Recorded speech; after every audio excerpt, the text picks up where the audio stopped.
আসসালামু আলাইকুম বন্ধুরা, শবনম রিশান ব্লগসে স্বাগত। আমি শবনম আবারও চলে এসেছি নতুন একটা ভিডিও নিয়ে। আশা করি সবার ভালো লাগবে। চলুন তাহলে ভিডিওটা স্টার্ট করা যাক। আজকে সকালে ঘুম থেকে উঠে দেখি বাইরে প্রচুর বৃষ্টি হচ্ছে। এই দেখো ছাদে দেখতেই পেলে।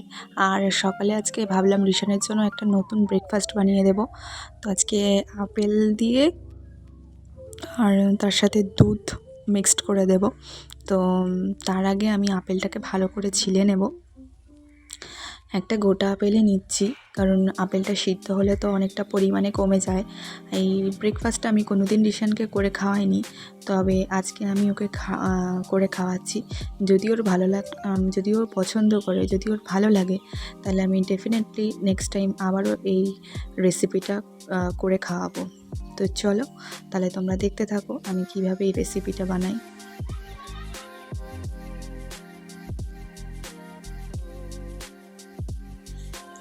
তো আমি অ্যাপেলটাকে সুন্দর করে আমি পিস পিস করে কেটে নেব। আর আমি এখানে নিচ্ছি একটা গোটা কাজু আর একটা আলমন্ড বাদাম। তো আমার কাছে ড্রাই ফ্রুট পাউডারটা নেই, আমি করেও রাখি না, তো আমি এইভাবেই দিই। আর এর সাথে আমি একটু ফর্মুলা মিল্ক অ্যাড করে দেব। আর এদিকে দেখো প্রেশার কুকারে আমি আপেলটাকে সিদ্ধ করে নিয়েছি। এমনভাবে সিদ্ধ করতে হবে যে আপেলের পানিটা যাতে না ফেলে দেওয়া যায়, কারণ আপেলের পানিটা ফেলে দিলে আপেলের আর কোনো গুণাগুণ থাকে না। এমনিও আপেল সিদ্ধ হয়ে গেলে ওর অনেকটাই গুণাগুণ কমে যায়। তো এমনভাবে সিদ্ধ করব আমরা যাতে ওর পানিটা ওতেই থাকে, আর ওই পানি দিয়েই মোটামুটি দুধটা গুলে যাবে। আলাদা কোনো আর এক্সট্রা করে আমাকে পানি অ্যাড করতে হবে না। তো দেখো আমার এই ব্রেকফাস্ট এই রেডি। তো দেখলাম মোটামুটি রিশান খেয়েছে, অর্ধেকটা খেয়েছে। এই কারণেই, কারণ তোমরা তো সবাই জানো যে সবে ও জ্বর থেকে উঠেছে, জ্বর সর্দি পেট খারাপ সব একসাথে হয়েছিল। তো সেই জন্যেই হয়তো পুরোটা খেতে চায়নি, কিন্তু আমার মনে হলো ও এই ব্রেকফাস্টটা বেশ মোটামুটি পছন্দও করেছে। আর যাই হোক, আজকে সকালে আমি টিফিনে বানাচ্ছি ঘুগনি আর লুচি। আজকে যেহেতু বাইরে ভীষণ বৃষ্টি হচ্ছে, তো ভাবলাম বৃষ্টির দিনে তো লুচি ঘুগনি তো বানানো যেতেই পারে, আর আমার তো ভালোই লাগে। তো আগের দিনও বলেছিলাম যে ঠান্ডা লুচি আমার ভালো লাগে না, একদম এরকম ছাঁকা ছাঁকা গরম তেলে লুচি ভাজা হবে, সেই লুচিই ভালো লাগে। তো আমি এখন সব লুচিগুলোই ভেজে নেব। এখানে জাস্ট আমি একটা কি দুটো লুচি ভাজা দেখিয়েছি।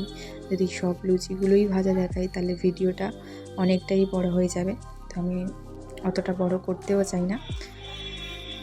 তো যাই হোক, দেখো লুচি কত সুন্দর ফুলছে। আমার হাতে কিন্তু মোটামুটি লুচি, রুটি, পরোটা, পিঠে ভালোই ফোলে। আমি যে খুব এক্সপার্ট তাও নয়, কিন্তু আমার সমস্ত কাজটাই শ্বশুরবাড়ি থেকে এসে শেখা। তো যাই হোক, এই দেখো শ্বশুরমশাই আজকে আবার বাজার থেকে একটা গোটা মুরগি এনেছে। তো বাচ্চাদের এই যে বাড়ন্ত বাচ্চাদের তালিকায় আমি আজকে বলেছিলাম যে কী খাবার খাওয়ানো উচিত। শুধু খাবার না, খাবারের সাথে সাথে আমাদের বাচ্চাদের পিছনেও এমনটাই সময় দিতে হবে। আজকাল এই স্মার্টফোনের দুনিয়াতে আমরা হয়তো অনেকেই ভুলে যাই যে বাচ্চা কাচ্চা পরিবার সবার কথা। সবসময় হাতে হয়তো মুঠি যন্ত্র নিয়ে বসে থাকি, কিন্তু এটা করলে হবে না। বাচ্চাকেও তার ফাঁকে ফাঁকে সময় দিতে হবে, ওকে এন্টারটেন করতে হবে, হাসি ঠাট্টা মজা যতটুকু করা যায়। তো আমি তো আমার বাচ্চার সাথে এরকমটা করেই থাকি। আর এই দেখো আমার কপালে যে টিপটা ছিল না, আমি রিশান বাবুর কপালে পরিয়ে দিয়েছি। দেখো তো রিশানকে কেমন লাগছে, মেয়ে মেয়ে লাগছে। আমার তো বেশ ভালোই লাগে রিশানকে মেয়ে সাজাতে। রিশানের চুলগুলো যদি আরেকটু বড় হতো, দুটো ঝুঁটি করে, আর আমি ওই ফটোটা তুলে রেখে বাঁধিয়ে রাখতাম, বড় হলে ওকে দেখাতাম। আর ও বিশ্বাসই করতো না যে ওটা ও। তো যাই হোক, এই দেখো রিশান আপন তালে খেলা করছে, আর এখন আমার সাথে লুকোচুরি হচ্ছে। আবার লুকো রিশান কই কই কই রিশান কই? হ্যাঁ, নেই নেই রিশান নেই। রিশান কই কই? রিশান কই বলো, নেই? হ্যাঁ, রিশান কই? এই দেখো রিশান এখন পড়াশোনা করতে চাইছে, আমি দিদিকে বললাম যে ওকে পড়া।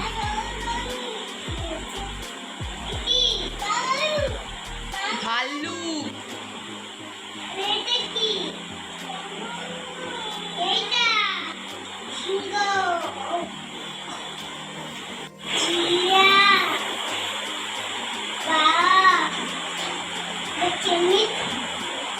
ওটা হরিণ।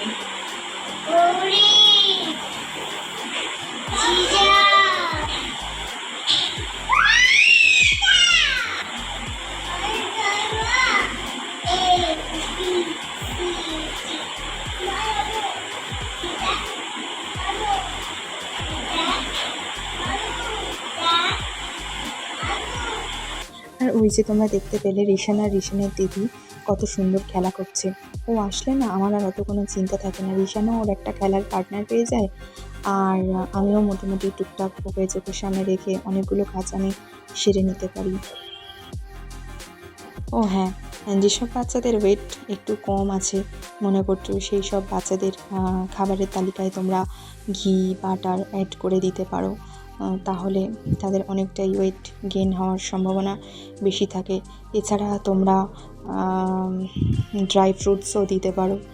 আর খাবারের তালিকায় যেমন মাছ, মাংস, ডিম ছাড়াও তোমরা পনির দিতে পারো। পনিরটা বেশ উপকারী। তবে আজকাল চিকেনটাও বাচ্চারা বেশ খেতে পছন্দ করে জানি, তবে এই ব্রয়লার মুরগির মাংস সপ্তাহে 1-2 দিনের বেশি না দেওয়াই ভালো। তো মোটামুটি আমার ওদিকে সমস্ত কাজ ফিনিশ হয়ে গেছে। আর আমি এখন ছাদে এসেছি, আকাশটা একটু হালকা অন্ধকার করে আছে, তবু আমি জামা কাপড়গুলো মেলে দিয়ে যাচ্ছি। আর এখন নিচে গিয়ে রিশানকে আমি ভাত খাওয়াবো।